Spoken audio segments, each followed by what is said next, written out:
কালকে একটা অর্ডার ছিল, একটা চিকেন অমলেট তার সাথে একটা কোল্ড কফি।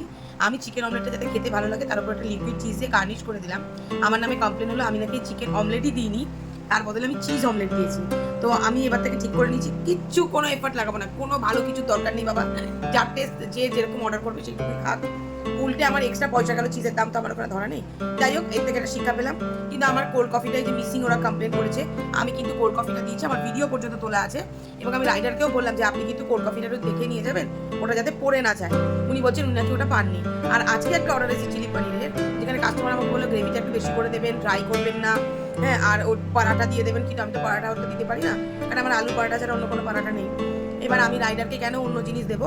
এখন উনি আমাকে ওটার কমপ্লেন করছে ওটা নাকি চিলি পনিরই হয়নি। ওনার ইনস্ট্রাকশনে সব করলাম, এখন উনি আমার নামে কমপ্লেন ঢুকছে। একজন মিসিং পাচ্ছে, একজনকে আমি এক্সট্রা এফর্ট লাগানোর জন্য সে আমার নামে কমপ্লেন করছে।